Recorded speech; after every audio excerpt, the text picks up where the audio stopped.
The hospital lights were too bright. That kind of sterile brightness that hides the smell of fear but not its weight. I wasn't supposed to be there. I had no ID badge, no white coat, no title. Just a pair of worn-out shoes and a name no one respected anymore. "Security! That man doesn't belong here," one of the nurses shouted the moment I stepped off the elevator. 2 guards turned toward me instantly. But then, a sound echoed through the hallway. A sound that could freeze blood. Flatline, long, loud, endless. "Code Blue! Pediatrics!" a voice screamed over the intercom. I didn't move. Not away, not toward. I just stood there staring down the hallway, heart pounding. I knew it. I could feel it in my bones. The little girl in that room. She was dying.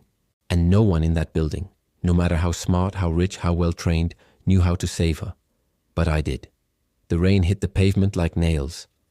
I stood across the street from St. Augustine's private hospital, watching limos pull up and elite doctors rush through private entrances. I had been banned from this place 3 years ago. Banned for unscientific practices, for refusing to play by the rules, for saving lives in ways that textbooks couldn't explain. They called me a fraud. They took my license. They ruined my name. But I wasn't here to beg for redemption. I was here because a little girl was dying, and something inside me told me I had to be the one to help her. My phone buzzed again. Same message I'd been getting every day for the past 2 weeks. "It's happening. Room 5 on un train. Don't be late." I never knew who sent it. I still don't. But I knew one thing. If I ignored it again, that girl would die tonight. So I crossed the street. "Where's the specialist?" a man shouted from the other side of the nurse's station.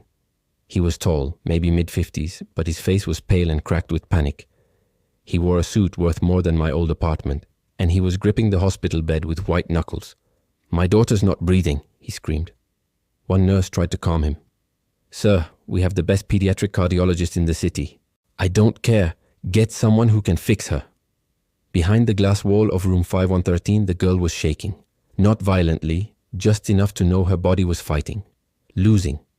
I recognized the symptoms immediately. It wasn't just cardiac arrest. It was neurological too. Her brain was shutting down, organ by organ. Whatever they were doing in there wasn't going to work. They were missing something. I stepped forward. "Let me in." The nurse snapped her head toward me. "You? Are you insane?"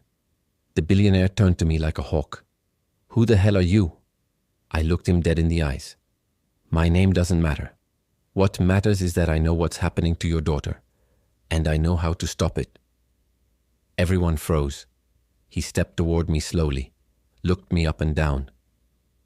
"You're not a doctor here." "No," I replied. "They say you're a fraud," he added. "I'm not asking you to believe in me," I said. "I'm asking you to believe in saving your daughter." Silence. Then, he moved aside. "Let him in." The doctors inside protested. "Sir, this is highly unorthodox." "I said let him in," he roared. When I walked into the room, everything slowed down. The beeping, the panic, the voices. I could only see her, maybe 7 years old, her skin nearly grey, her lips blue. The machines around her were going crazy. Her name tag read Amelia.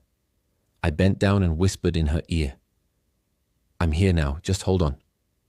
Then I closed my eyes and placed my hand lightly over her chest, not touching, just hovering. One of the nurses shouted, "What is he doing?" But I ignored them. I focused, because what I was doing wasn't in any medical journal. I was listening, not with ears, not even with logic, with something deeper, something they had trained out of me when I was in medical school. Her body was screaming, but not for surgery, not for defibrillators, for alignment. Her entire system was in collapse because of a single trauma, not physical, emotional, cellular memory. Something had shocked her soul more than her heart. So I whispered again. And then it happened. She gasped. Not just a breath, a surge. Like her body had been pulled back from another dimension. All the machines started stabilizing. Her heart rate, normal. Blood pressure, rising. Oxygen, back. And then her eyes opened. The room erupted. Nurses screamed. One doctor dropped the chart. The billionaire fell to his knees. And I stood there silent. 5 minutes later, I was escorted out. Not by security, but by the billionaire himself. He walked me to the lobby shaking. "What did you do?" he asked. "I reminded her how to live," I said. "That's not science." "No," I smiled. "It's something older." He reached into his pocket and pulled out a checkbook. "How much?" I shook my head. "You already paid me." He looked confused. "With your trust," I added. Then I turned and walked out into the rain. If this story moved you, if you believe that miracles can happen, or if you've ever been told you weren't enough, leave a comment below. I want to hear your story too. Have you ever done something no one believed you could? Tell us in the comments. And if you want to hear what happens next, what Amelia told us after she woke up, and who really sent that message to my phone, subscribe to the channel, like this video, and share it with someone who needs to believe in something greater. Because this is only the beginning.